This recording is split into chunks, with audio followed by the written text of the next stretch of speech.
드라마 미지의 서울이 회를 거듭할수록 재미를 더해가고 있는데요. 이번 회에는 로사의 마음을 열기 위해 고군분투하는 미지의 모습이 펼쳐졌습니다. 이 과정에서 여러 떡밥들이 수면 위로 떠올랐는데요. 주목할 만한 부분은 미지가 로사를 이모 할머니로 속였다는 점과 로사의 치매가 아니었을까 합니다. 로사는 수십 년 전 회상을 떠올리는데 이때 그녀 옆에 있던 소녀가 지금 요양원에 있는 미지의 할머니가 아닐까 하네요. 즉, 로사는 미지의 진짜 이모 할머니가 맞았다는 추측입니다. 과거 어떤 사건으로 인해 로사는 자매와 생이별을 하게 되었는데 이제는 치매까지 와서 기억을 잃어가는 상황을 맞게 된 것 같습니다. 그녀가 지은 시 중 하나인 상월의 바다에는 왠지 가족을 잃고 헤매는 어린 소녀의 모습이 그려지는데요.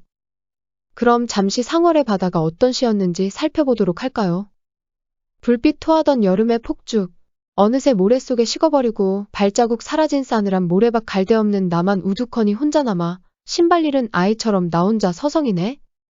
이 시는 언뜻 보면 미지의 이야기를 표현하고 있는 것 같지만 실은 로사가 어릴 적 자매와 헤어지고 혼자가 돼버린 상황을 묘사했던 게 아니었을까요?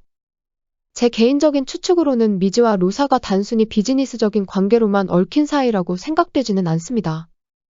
알고 보니 두 사람은 정말로 가족이었고 로사의 치매가 악화되기 전 미지가 그녀를 찾아준 것이 아닐까 하네요. 왠지 할머니와 깊은 교감이 있던 미지가 로사를 찾아낸 것이 이런 이유 때문이 아닐까 합니다. 미래가 로사를 만났다면 찾아내지 못했을 무언가를 미지는 찾아낼 수 있을 것 같네요. 한편 이번 에피소드에서는 과거 미지가 달릴 수 없게 된 이유가 밝혀졌습니다. 중요한 육상대회에서 미지가 넘어진 이유는 바로 그 장면을 목격했기 때문이었습니다. 짝사랑하던 호수가 미래와 포옹을 하는 충격적인 장면. 그날 미지는 호수가 경기장에 와서 자신을 응원해주길 손꼽아 기다리고 있었는데요. 그런 호구가 미래와 껴안는 장면에 큰 충격을 받고 말았던 것이죠. 이 장면에 대한 해석은 이렇게 해보면 괜찮지 않을까 합니다. 당시 호수는 미지를 좋아하고 있었지만 미래도 호수를 좋아하고 있었던 겁니다.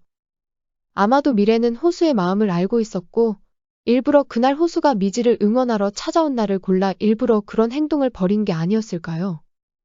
호수는 그날 미래의 일방적인 고백을 거절했지만 미지는 이를 오해하고 마음의 문을 꽉 닫아버린 게 아니었을까요?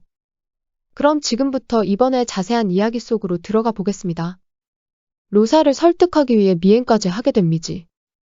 하지만 허술해도 너무나 허술한 미지의 미행은 금방 들켜버리고 마는데요. 이런저런 일이 있기는 했지만 호수 덕분에 로사가 시인이란 걸 알게 되고 로사의 닫힌 마음의 문을 아주 살짝이나마 열 수 있게 됩니다. 이번 회에는 미지의 어릴 적 동창 지윤이 등장했는데요. 그녀의 등장인물 소개에 호수를 좋아하고 있다는 언급이 있는 걸 보아 숨은 빌런이 아닐까 합니다.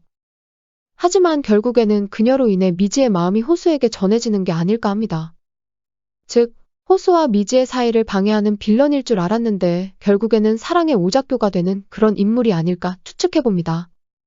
과연 다음 회에는 어떤 전개가 이어질지 너무 궁금해지네요. 구독과 좋아요 부탁드립니다. 저에게 큰 힘이 됩니다.